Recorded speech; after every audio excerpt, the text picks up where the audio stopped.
So I thought we would do something a little bit different. I'm going to film kind of a behind the scenes look at tonight's Whatnot show. Tonight I've got vintage and antique books that we're going to be running a show. I probably won't put the whole thing on YouTube, but I wanted to give you a glimpse of what's going on kind of behind the scenes of my ridiculously overproduced show on Whatnot. So you can kind of see the setup here.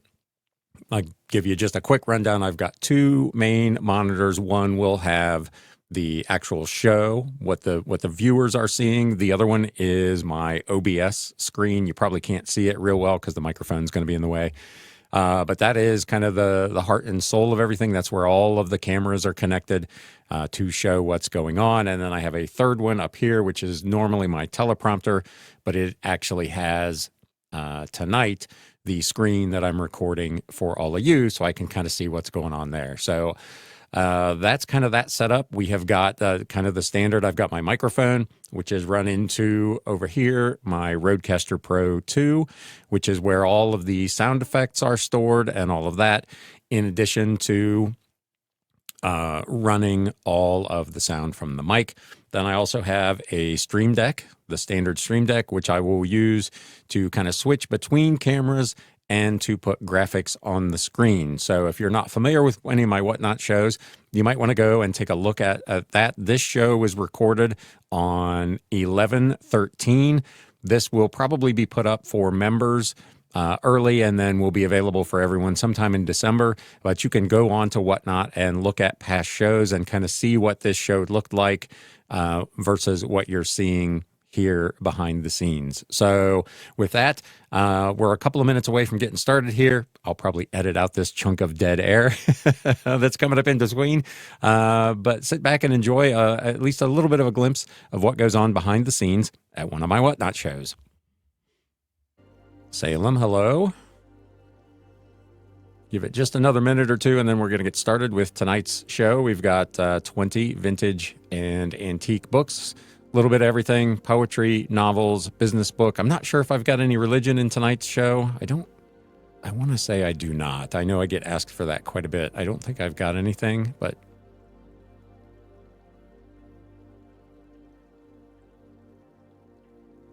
lots of old book club edition stuff tonight. If you're a book club edition collector of any kind, a couple of biographies, so a little bit of everything this evening.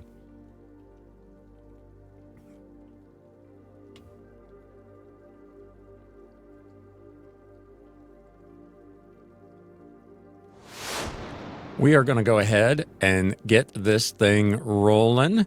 Again, if there's something specific in the shop there that you want to see run, let me know, and I will go ahead and run that. Nora Roberts. Do I have a Nora Roberts tonight? Let me go through the list here real quick.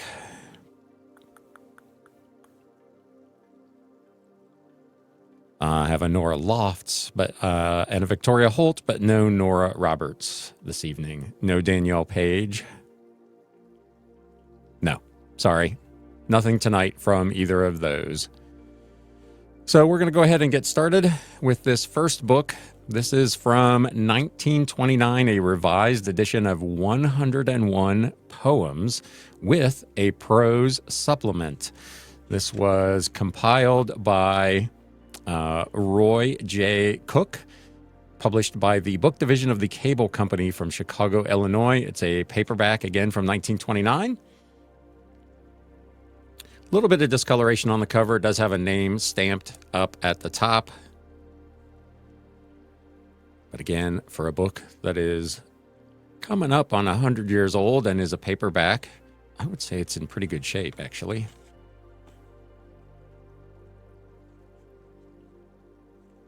It does have illustrations in it as well, which I assume are of the people who wrote the poems. That guy looked like he was having a bad day. But pretty interesting collection of poems. Let's see if there's anything. This is the age of science, of steel, of speed, and the cement road, the age of hard faces and hard highways. Science and steel demand the medium of prose. Speed requires only the look, the gesture. What need then for poetry? Great need. There are souls in these noise-tired times that turn aside into unfrequented lanes where the deep woods have harbored the fragrances of many a blossoming season.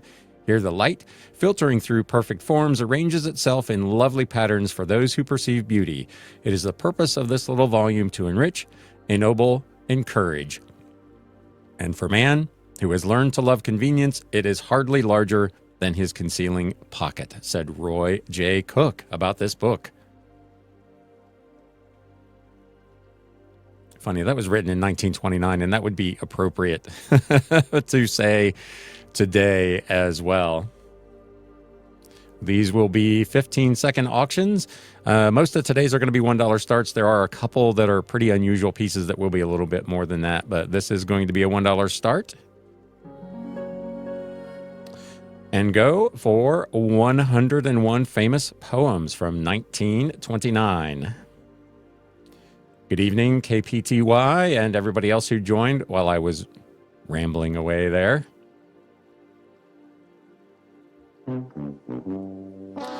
And no sale on the poems. So no poetry fans in the house this evening?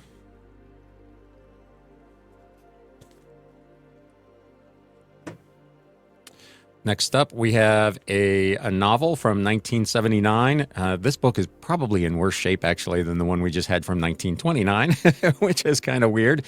This is Ashes in the Wind by Kathleen E. Woodowis. I believe this is... It doesn't say it's a first edition, but it does say Ashes in the Wind is an original publication of Avon Books. This work has never appeared in book form. Avon is a division of the Hearst Corporation, published in 1979, broken down into parts. This is set in the 1800s, September 23rd, 1863 in New Orleans, it says. Cover is pretty rough all the way around. It's got quite a bit of wear on it. Some markings there on the bottom. This also, whoever had this before, did do, for some reason, little pencil check marks every so often. So I don't know what that's all about, but there are some pencil markings in this book. The pages are actually in pretty good condition. Again, this book's not that old, from 1979, but again, Kathleen E. Woodowis, Ashes in the Wind from 1979.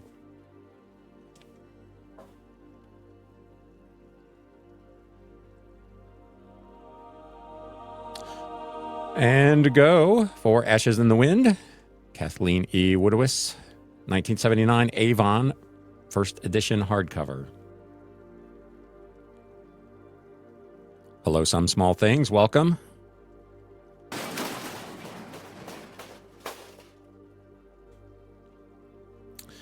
And moving on to the next.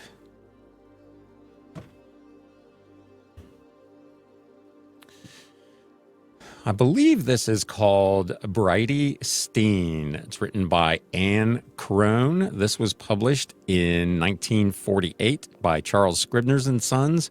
One of the great novels of our time, it says on the flap, which of course is glued here to the front board, and it's missing a bit of a piece there. It does have a name written in there as well. One of the great novels of our time, not quite to be forgotten in 100 years. These are the words of Lord Dunsany in his introduction to Bridie Steen. This is about a 16-year-old who loses her foster parents. She works for a time in the household of a Miss Anderson, and it's essentially the story of her life. Again, this one does have some underlining, some pencil marks in it. So whoever was reading this at some point really wanted to make sure they knew what was going on in this story. Again, from 1948. Was part of a library. Does have some markings in it. Again, 1948, Charles Scribner's Sons and Sons. All characters in this book are entirely imaginary and have no relation to any living person.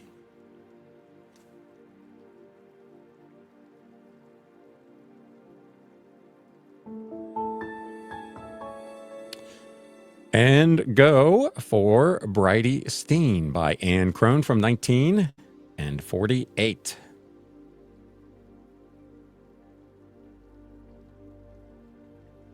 Garden NJ, thank you. Or Garden J, I guess it is. I appreciate it. Have a $1 bid going once, going twice. And sold. Thank you so much. I appreciate it.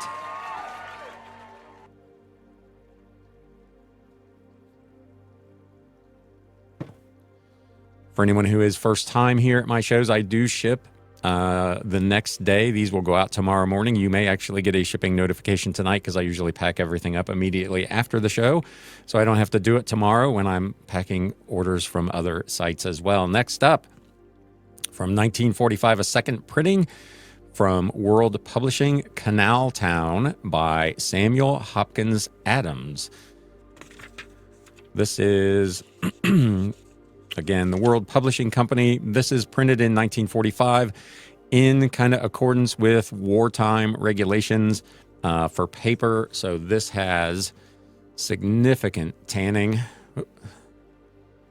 of the pages, as you expect with these kind of World War II era books. But you can see, particularly along the edges, it is well tanned. The cover for a book from 1945 actually is not in too bad a shape. A little bit of discoloration and some rippling there, but overall a fair condition book for something from that era.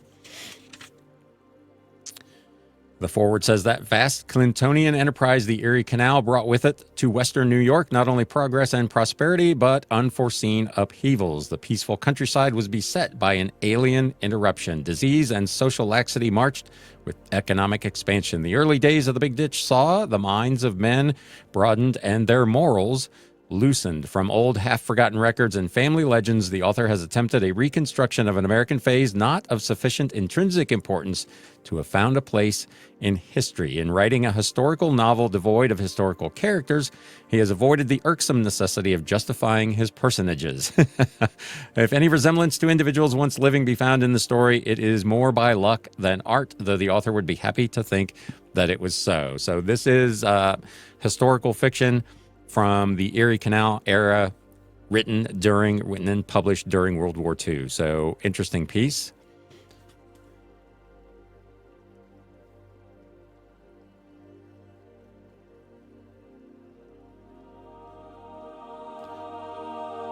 And we'll go for Canal Town by Samuel Hopkins Adams, a second printing from 1945. Blue Sun Books, hello. Garden J, absolutely don't rest on those World War II era books. I sell a ton of them on other sites, but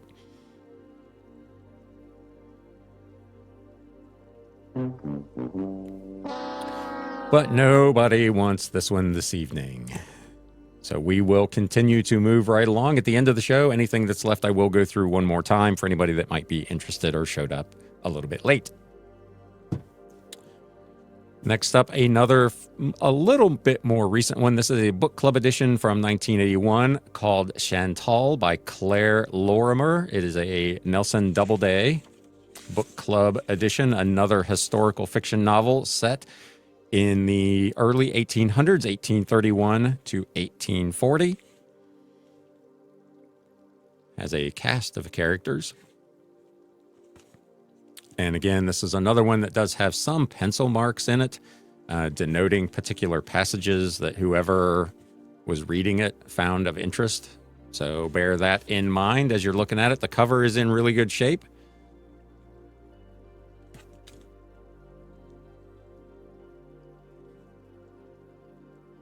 I have no idea what this book is about, to be honest with you, other than that it's set in the early to mid 1800s.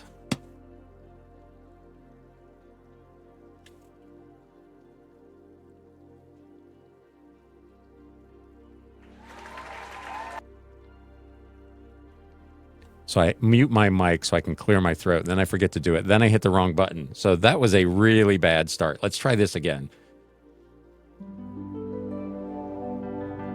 All right, now we're go for Chantal by Claire Lorimer from 1981, a book set in the 1830s and 1840s.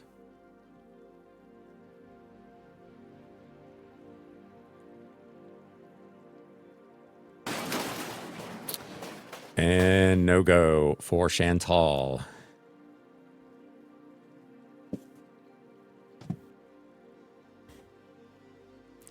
Next up, Come Spring by Ben Ames Williams from 1944. So another World War II era book published by Sundial Press. Cover is in pretty good shape. A little bit of discoloration. It is starting to sag a little bit. You can kind of see there. And there's one page that was not properly cut at the printer, so it's kind of hanging off the edge there a little bit. This was a book set in the late 1700s, so just post-Revolutionary War. The spine is actually starting to separate there at the top. You can see it's kind of pulling away at the title page. Has a name written in as well. Sundial Press in Garden City, New Jersey. Originally published in 1940. This is a 1944 printing of this book. Mima woke before day. The sky above the open hatch was spangled with stars not yet paled by coming dawn. The Sally sloop was almost motionless, seemingly strangely stable after the steady tumble and the creaking drive of these days on the passage from the westward. The night sky was cloudless, and lying with wide eyes, staring up through the hatch, Mima saw the stars swing to and fro as though they were attached to the little vessel, their motion thus determined. Were the stars watching? Were they as far away as they seemed? Were there people on those stars, men and women, young men and girls, children? Did they too strive and plan and hope? Come spring.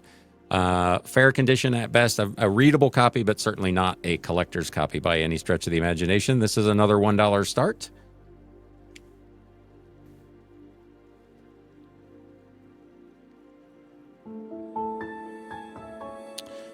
And go for Come Spring by Ben Ames Williams from 1944, maybe. So hello, Nurse Carter, hello. D by, if I said that right, HJT. A lot of people popped in here. Thank you for coming out. I appreciate it.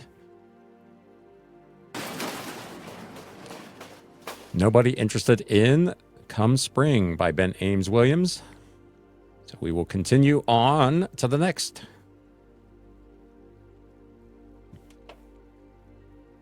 I would guess we might get a buyer for this particular one. Gene Stratton Porter, sell that stuff as quickly as I can get it in on other sites. This is an unabridged copy of Freckles.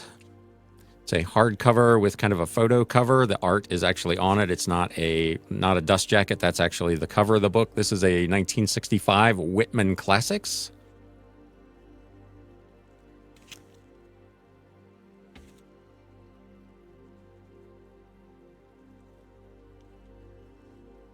Again, artwork on the end paper and that front board. It was a Christmas gift and has a gift inscription to Connie, a very sweet friend. Merry Christmas for 1965.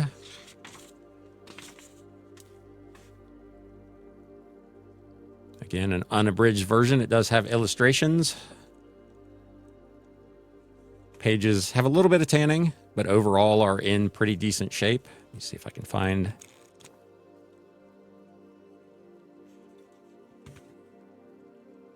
some of the artwork in this book. So really interesting piece. Again, Gene Stratton Porter stuff always does very well. Whitman Western Publishing Company in Racine, Wisconsin, 1965. Freckles' came down the corduroy road that crosses the lower end of the Limberlost. At a glance, he might have been mistaken for a tramp, but he was truly seeking work. He was intensely eager to belong somewhere and to be attached to almost any sort of enterprise that would furnish him food and clothing. Freckles by Gene Stratton Porter.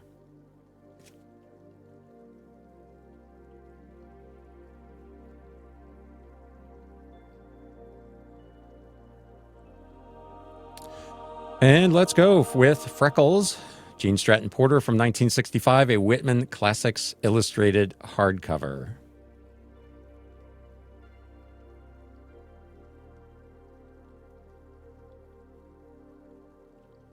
I'm a little surprised, actually, that nobody was interested in that. I thought that would sell.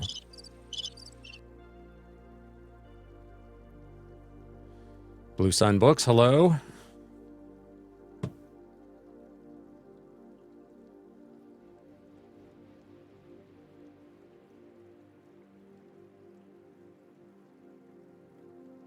All right, next up we've got another 1945 book. This is Letters from an American Farmer, part of Everyman's Library. Edited by Ernest Rhys. Letters from an American Farmer by Hector St. John de Crevecoeur. Introduction and notes by Warren Barton Blake. This is number 640 of the Everyman's Library. More than 80 years ago, Hazlitt wrote that of the three notable writers whom the 18th century had produced in the North American colonies, one was the author, whoever he was, of the American Farmer's Letters. Crevecoeur was that unknown author, and Hazlitt said further of him that he rendered in his own vividly characteristic manner not only the objects but the feelings of a new country. Great is the essayist's relish for passages descriptive of a battle between two snakes, of the dazzling, almost invisible flutter of the hummingbird's wing, of the manners of the Nantucket people, their frank simplicity and festive rejoicings after the perils and hardships of the whale fishing. Paper and binding of this book conform to the authorized economy standards. Again, World War II era, 1945. This is in really nice shape for a book of that age. Very little wear on the cover. All the lettering is still very visible. A lot of times that's all faded and kind of not really very visible. Pages don't really have a lot of tanning for a book of that era. Again, those World War II era books sometimes really have tanned pages. This one is pretty clean. I don't see any notations or writing in it. So really interesting look at kind of post-Revolutionary War era America, published in 1945.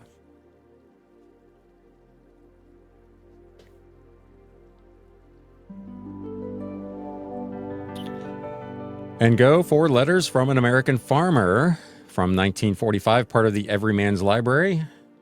Hardcover book, Recommerce Dave, hello. Ashley at home, thanks for coming out. Drowning in stuff, I feel you. If you follow me on YouTube or Instagram, you know I just bought 1,800 books. So I too am drowning in stuff.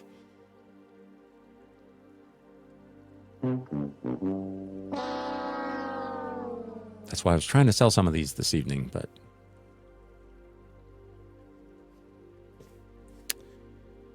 next up from 1957, Never the White Rose by Carol Voss. This was on Muhlenberg Press, a hardcover in its dust jacket, though to be fair, the dust jacket is pretty rough, as is the bottom edge of this book here. Not sure what got a hold of it there. This was part of a big collection that I bought. So the dust jacket has quite a bit of wear on it. Again, still a readable copy.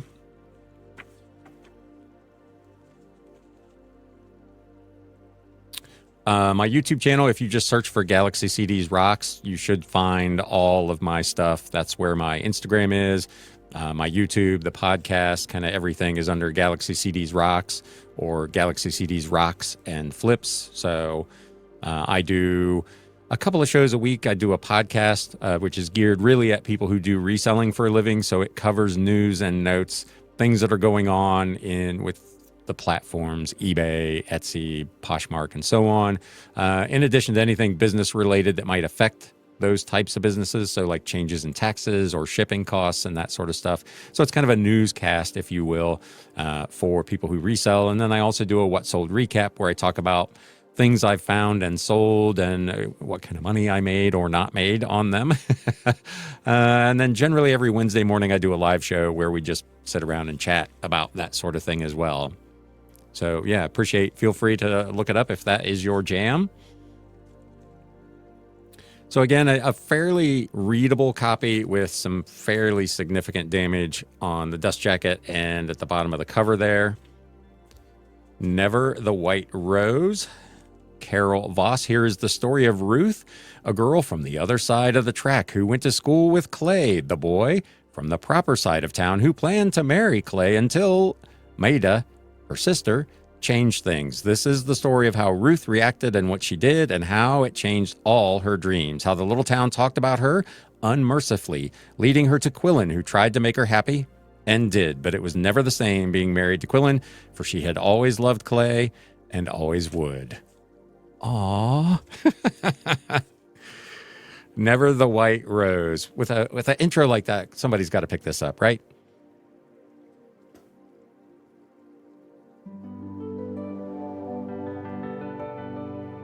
And let's go with Never the White Rose by Cara Voss from 1957. Player of Games, hello. I think it's the Leffersons, hello.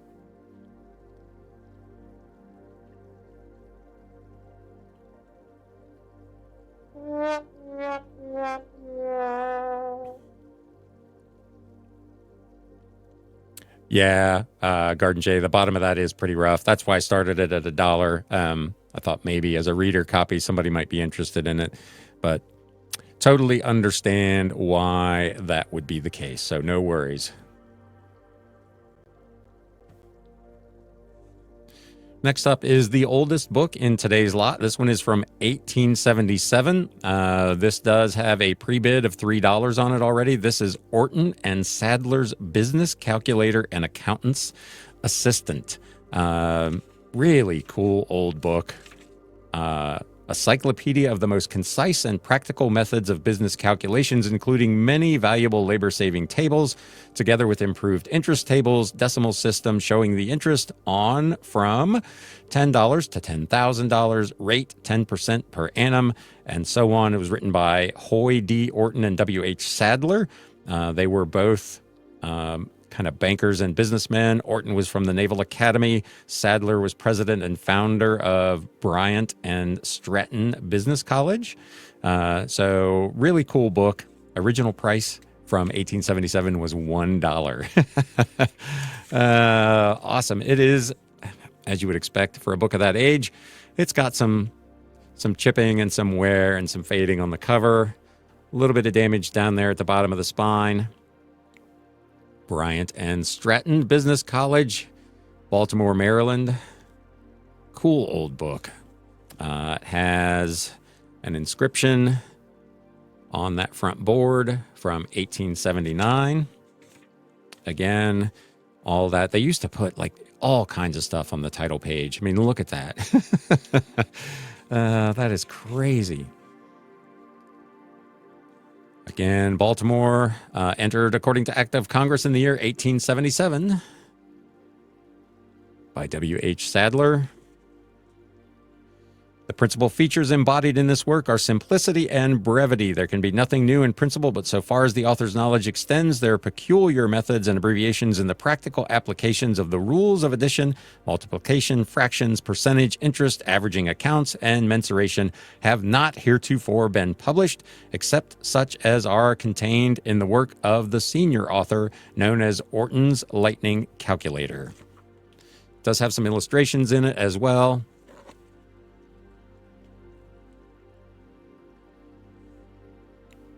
And lots of like tables and examples of how you would do these things. There's starting to be a little separation there in the middle where you can see kind of the binding is pulling apart. But again, this book's from 1877, so I guess you would expect there to be quite a bit of wear.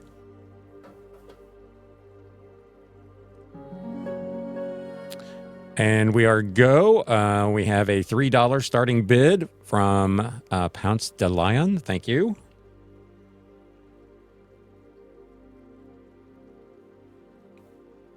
Holding at $3. And we have a winner. Thank you so much. I appreciate it. Again, if you weren't here earlier, these will ship tomorrow morning. I ship every day but Sunday and holidays. My post office guy knows me by name.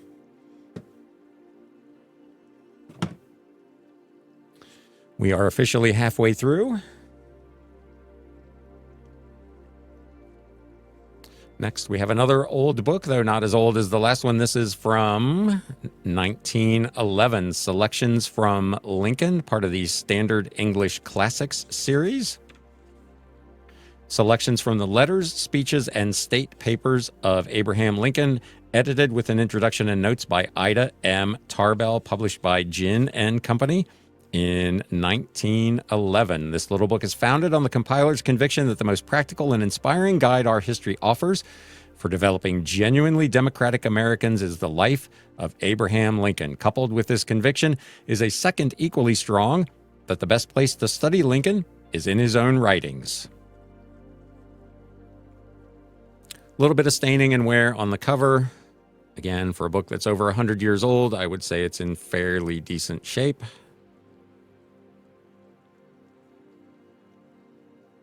I'm always amazed when I pick up these lots of books, and I've got books that are 100, 120, 130 years old, and they're still usable and readable and in reasonably good condition. It's got quite a bit of writing on that front board and on that front end paper. The back is clean.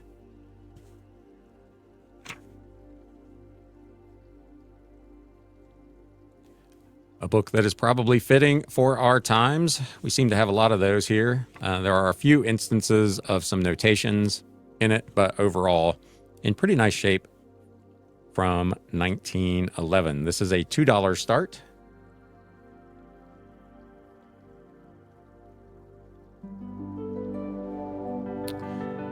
And go Garden J on the board with a $2 bid. Thank you very much. I appreciate it.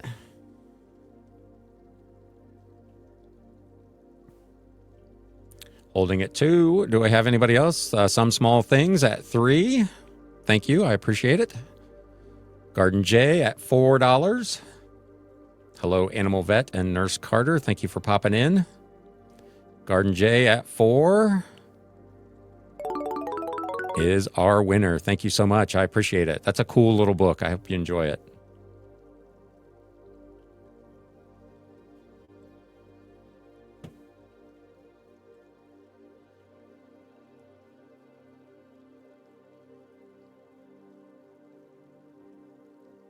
All right, next up, again from 1945, Cleo Dawson's She Came to the Valley.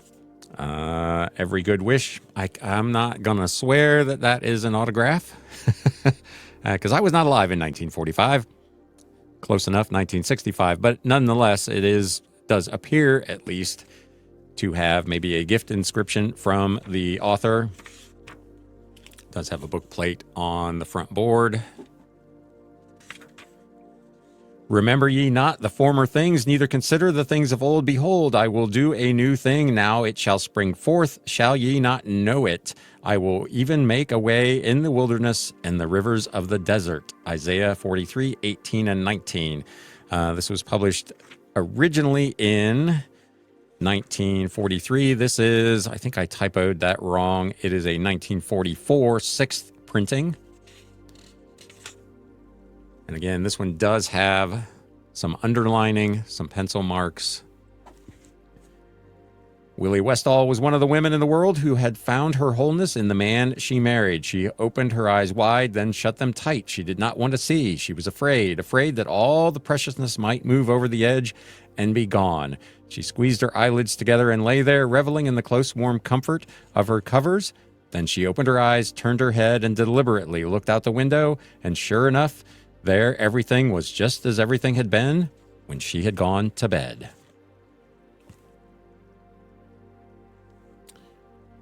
Again, kind of underlining throughout. The cover is in reasonably good shape.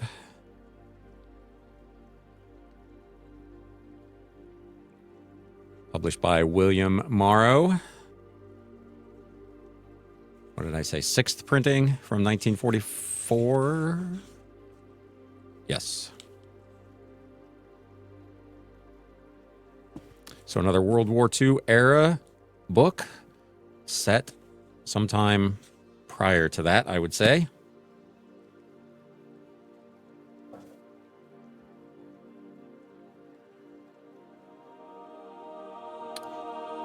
And go for She Came to the Valley. Mountain Treasures, thank you. I appreciate it. No Jane Austen or Louisa May Alcott today. Sorry.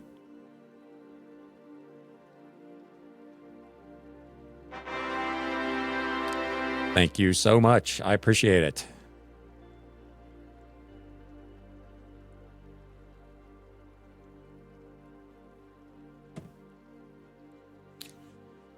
Next up, another one that's a little bit newer. This is from 1971. a little bit newer. This is almost 100 years newer than one we did a little bit ago. This is by Ben Haas, the Chandler Heritage Simon & Schuster hardcover.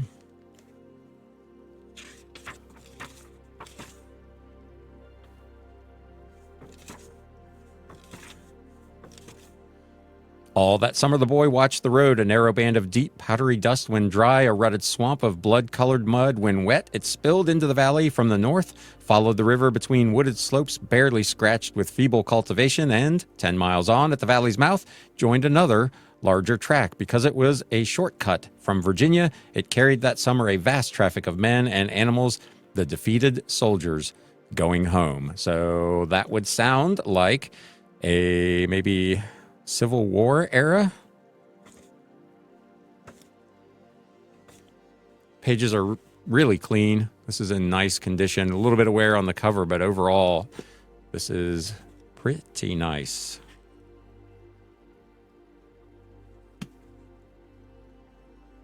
The Chandler Heritage, Ben Haas, 1971. This is a $1 start.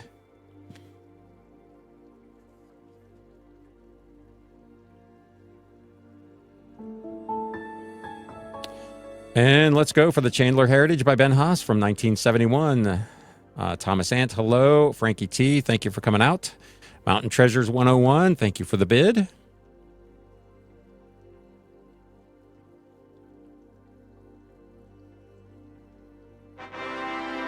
I appreciate it. I will add that to your other one.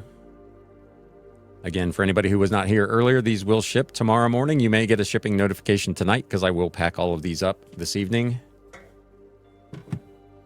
before I call it a night. 1949, we're out of the World War II era at least, for The Golden Fury by Marion Castle, published by William Morrow and Company. This is a book club edition.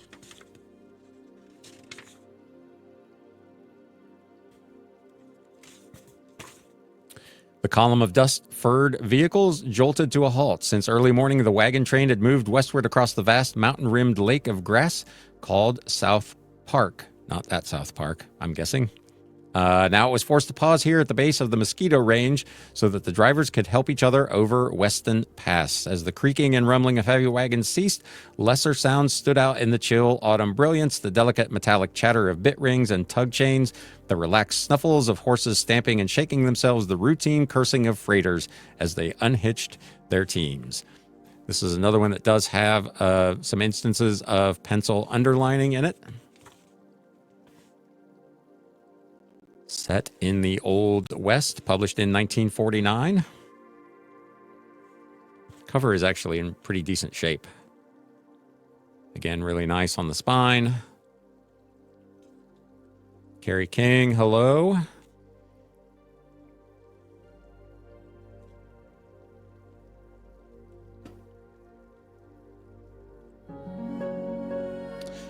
And we're go for The Golden Fury from 1949 by Marion Castle, Mountain Treasures. Thank you again.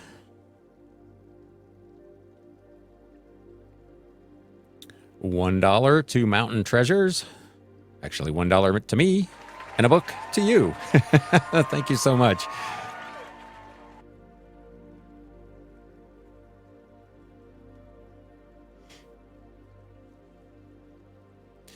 Moving on, another novel, this one by Nora Lofts. I believe this is a book club edition as well. Yes, from 1951, The Lute Player, a novel of Richard the Lion-Hearted and the Third Crusade. Hardcover in its dust jacket. There's a little bit of chipping and damage along the bottom edge of that dust jacket. It's a little browned. It's got some chipping and some damage at the top there as well.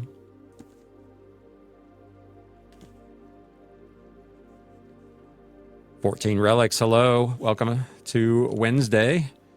Played against the magnificent tapestry of the Third Crusade and peopled with such great personages of that exciting age as Richard Coeur de Lion, his wife Berengaria, Eleanor of Aquitaine, and Philip II of France. The lute player spins the stirring story of a strolling minstrel who vainly loved a queen." This one also does have some pencil markings in it.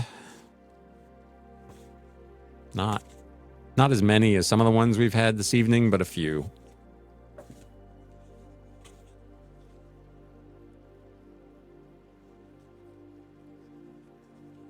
Again, quite a bit of wear and some pretty good damage at the top of that dust jacket.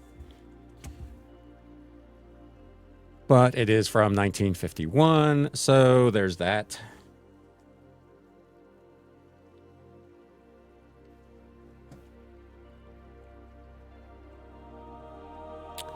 And let's go for The Lute Player by Nora Lofts from 1951.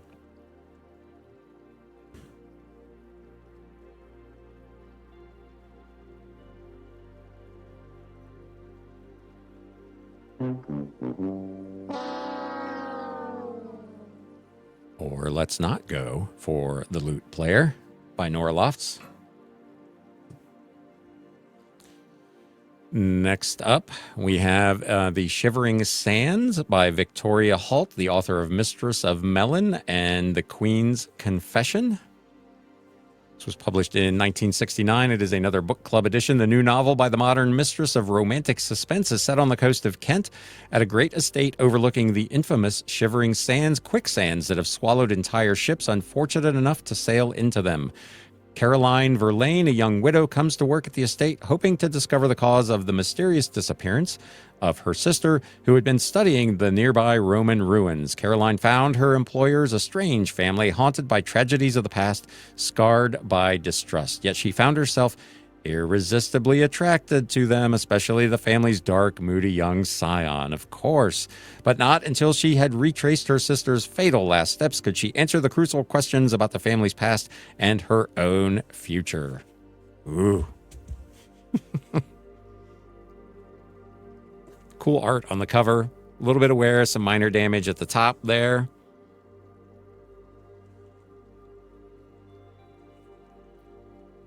Again, this is from 1969, Doubleday publication, book club edition. And again, with some pencil check marks, various places throughout. Violent Beauty Vicky, hello. This has got quite a bit of that going on. Doesn't affect your ability to read it, of course, but it's just odd. So let's get this one going.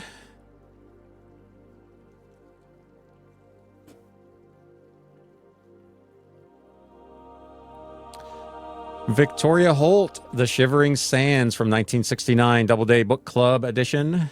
Hardcover with its dust jacket. Keith Goodwin, hello. Maybe so, hello. Shivering Sands, goodbye. Or I guess not goodbye, because it's staying with me. Next up, The Shrouded Walls and the Dark Shore by Susan Hoach in 1968, Stein and Day Book Club edition. This is 2 books in one. No dust jacket for this one, but the book itself is in pretty good shape.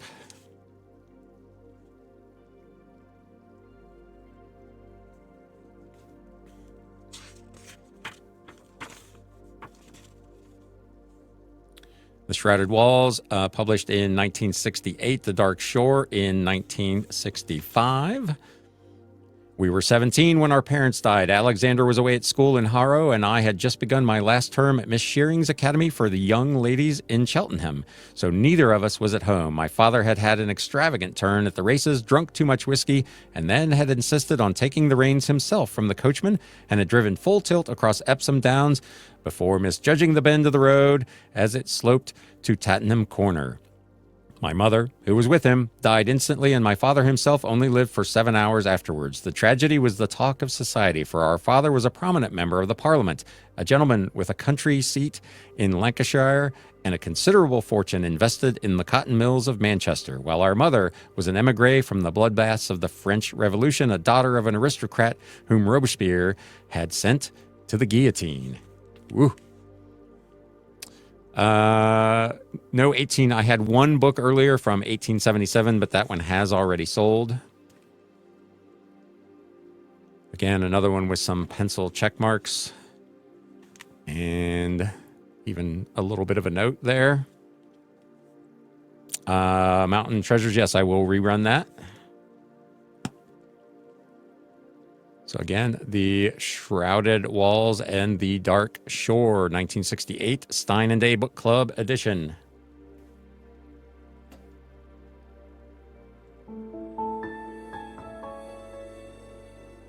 And we're go for the Shrouded Walls, the Dark Shore, Mountain Treasures 101. Thank you.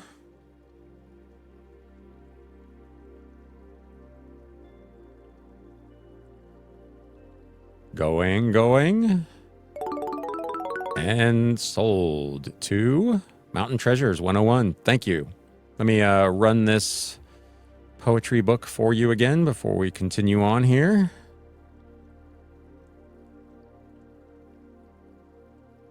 And there you go for 101 famous poems.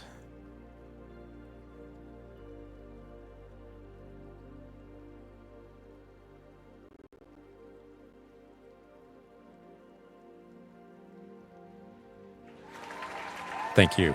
Thank you very much. And no, that was not my best Elvis impersonation. Thank you, Keith, for sharing the live stream. I appreciate it. This will eventually find its way to YouTube. I am doing kind of a behind the scenes. I've got a camera over my shoulder here that's recording all of this. So I'm going to edit this into maybe a 10 or 15 minute video that eventually will find its way over to YouTube. So my pleasure. Absolutely. Thank you. Let's see. We've got, I think, 3 more to go here. And then we can go back through any of these that anybody wants to see. We have Warwick's Woman by Rosalind Laker, another Doubleday Book Club edition, hardcover with a dust jacket from 1978, a novel by the author of Ride the Blue Riband. I acquired a wife today in the marketplace. I told you I did some shopping. I bid 21 guineas for her. It was not out of love or lust that Daniel Warwick, a dashing prizefighter, had bought Kate Farringdon in the market at Brighton that warm July day in 1826. Nor was it to spite his younger brother, who had also bid for Kate's hand. Daniel Warwick was buying respectability. He hoped marriage would reinstate him as heir to the Warwick manor and the fortune that his ungentlemanly profession had cost him. This one is missing, excuse me, the front end paper. So it goes directly to the half title page. The dust jacket does have quite a bit of wear and damage, especially along the spine there, both at the top and the bottom. Another book set back in the 1800s. A very readable copy. Pages are pretty clean. Not seeing any markings at all in this one, so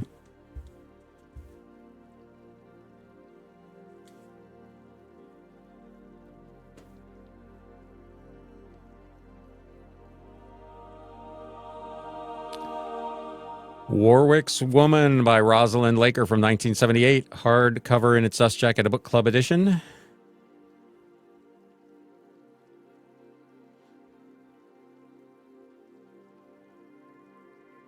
And he bought a bride, but I can't sell this book.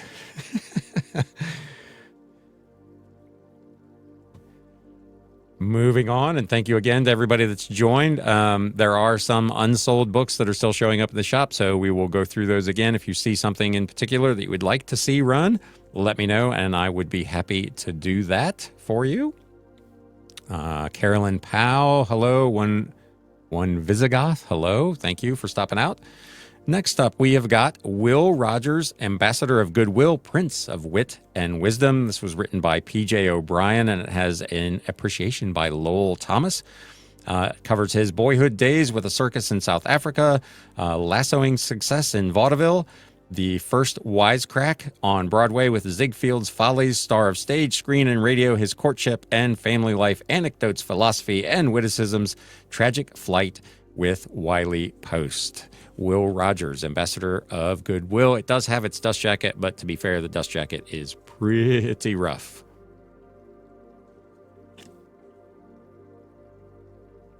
Torn along the bottom.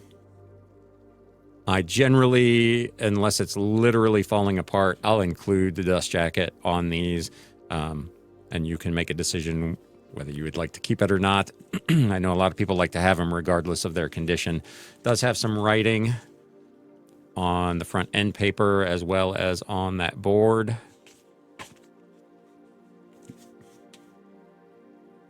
It does have some photos.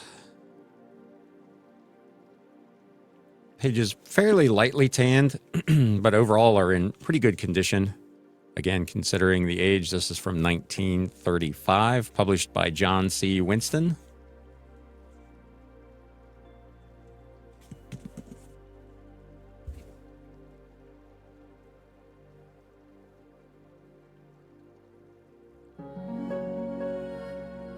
This is a $2 start, and we are go for Will Rogers, Ambassador of Goodwill, Prince of Wit and Wisdom. Garden J, thank you.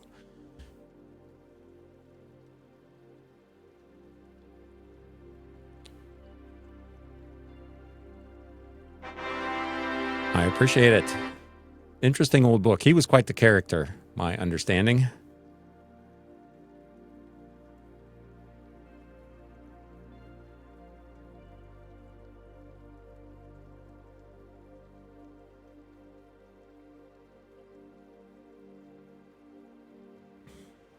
Pardon my break for some H2O there. I did a hour and 20-minute YouTube live earlier today, so I've been talking far too much.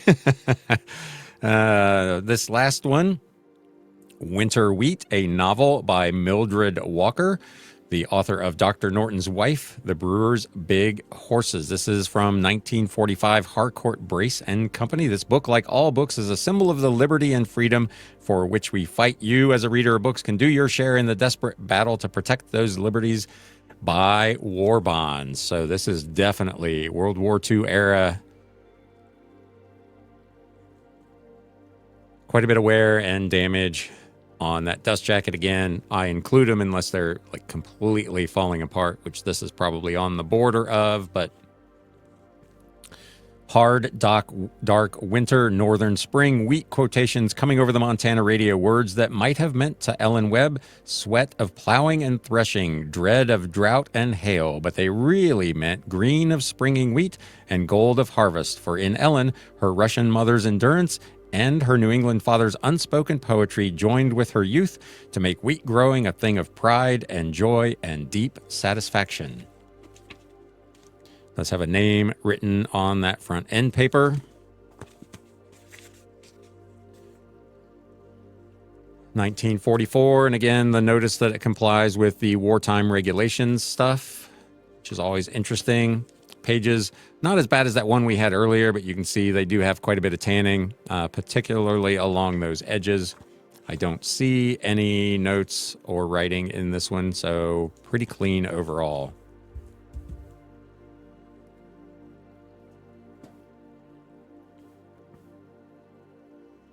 This is another $1 start.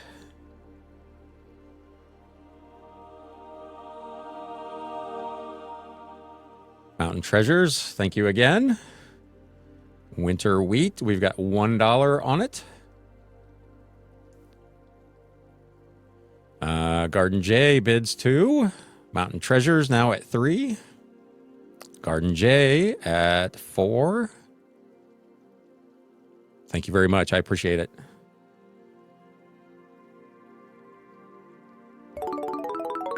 Awesome. Thank you so much. And thank you for everybody who has joined in as we've gone through this. I haven't even looked to see how many people are here. Not too bad. We got 11 folks in here in the chat. If there's something that's still showing up over in the shop that you would like to see rerun, let me know specifically what it is, and I'd be happy to do that. Otherwise, I'm just going to pull these out of here one at a time and show you what's left, and you can let me know if you would like to see it. Welcome to That Yard Boy, aged by Ace Dust Collectors. Cotton State Reads, hello, good to see you.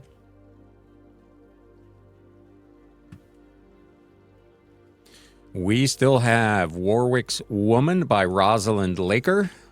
This is a book club edition set in the 1800s, published in 1978.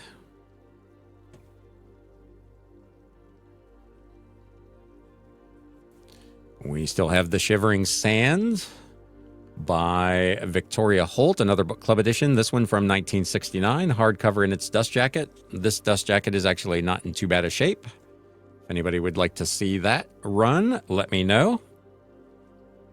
Welcome to Polite Guest, Bianna.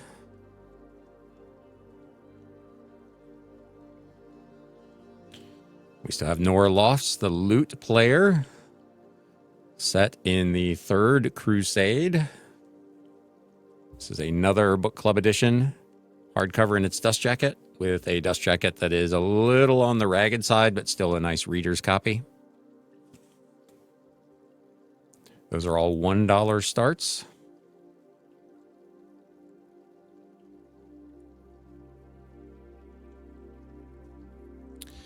Never the White Rose by Carol Voss, in pretty rough condition, unfortunately. Still a decent reader's copy, but a $1 start from 1957.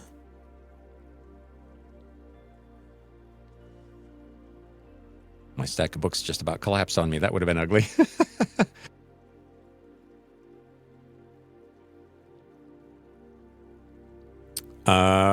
Mountain Treasures, I assume you mean the Never the White Rose, yes? SDM Money, hello. Yes, okay. Let me run this for you. And go.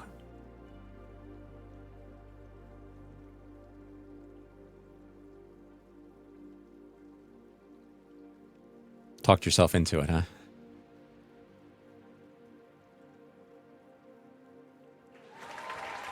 Thank you very much.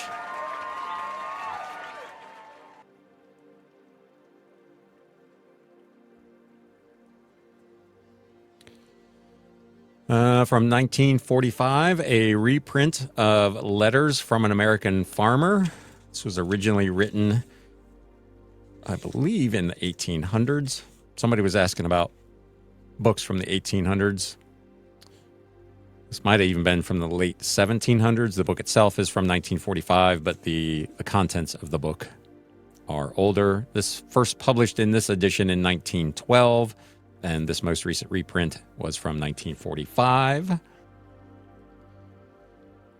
This is a start of $2. I see someone here is interested in that, so that one is now a go.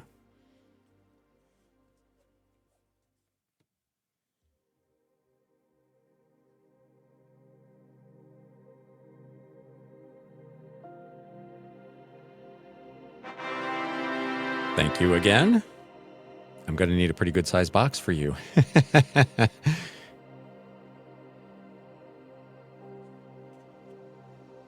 VHS and Vintage, hello.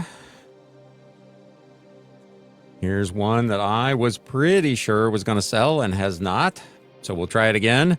Freckles, Gene Stratton Porter, the 1965 Whitman Classics hardcover edition with illustrations. Cool old book. Hello, Mom of Two. Windfish, Miss Tron 08. Dee Dee, hello. Thanks for coming out.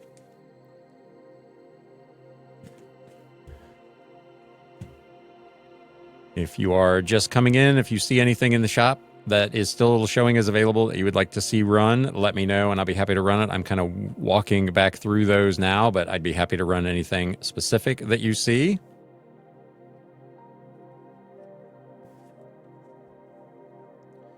Cowboy Coffee Table, hello. Joan Wills, hello. This next one, Come Spring by Ben Ames Williams from 1944. Sundial Press, World War II era book. If I remember right, this one is starting to separate at the title page. Mountain Treasures, are you talking about this one, the Come Spring? Sorry, I'm terrible about keeping an eye on the chat. Okay, yes, thank you. And there you go.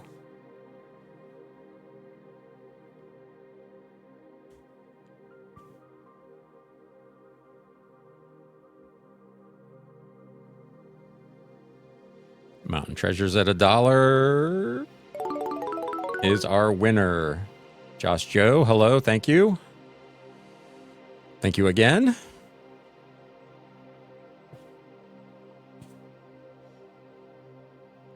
This one is from 1981. If I remember, if my memory's serving me, this is also set in the 1800s. Yes. Chantal by Claire Lorimer. Book Club edition from Doubleday.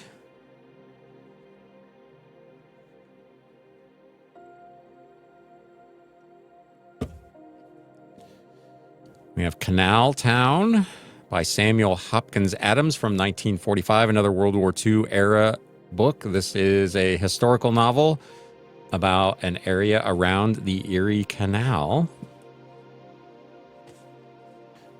This is the one with the very well-tanned pages, but still a pretty cool old book. Mountain Treasures would like to see that one.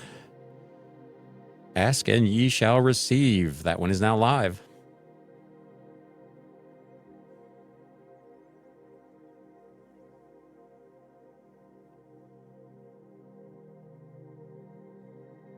Going. And gone. Thank you.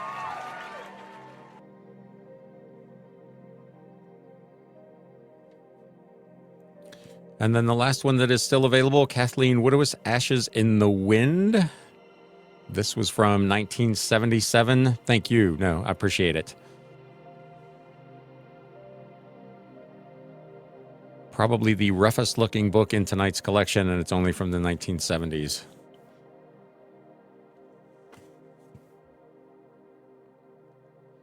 So I'll go through these last few because I know a bunch of people have just popped in here kind of late. That was Ashes in the Wind by Kathleen Woodowis from 1979. Chantal by Claire Lorimer from 1981. Scott Troy, hello. Thank you for coming out.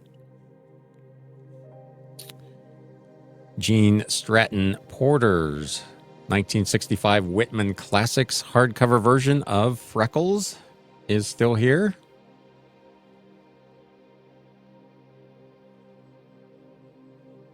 Lots of, well, I won't say lots, but there are some really cool old illustrations in this book, if that's your jam. Did have a gift inscription.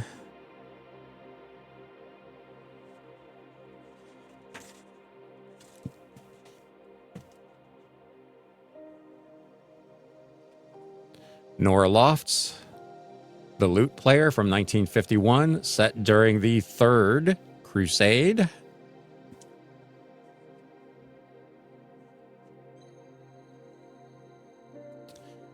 Victoria Holt, The Shivering Sands. Cracker Cactus Jack, hello.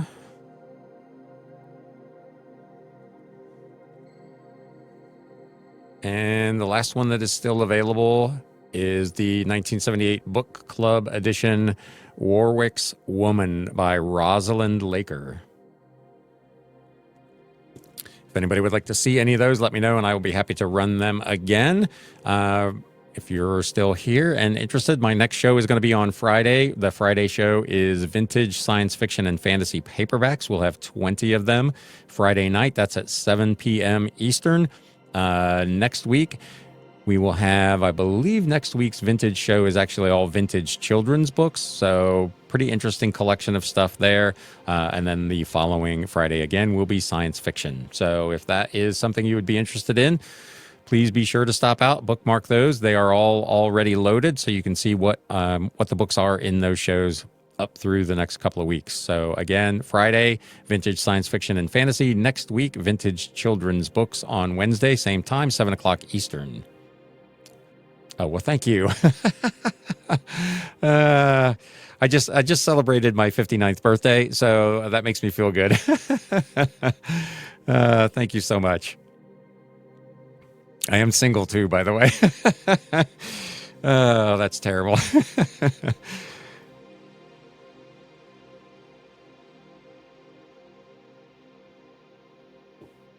All right, my friends. We've been at this for just a little bit over an hour.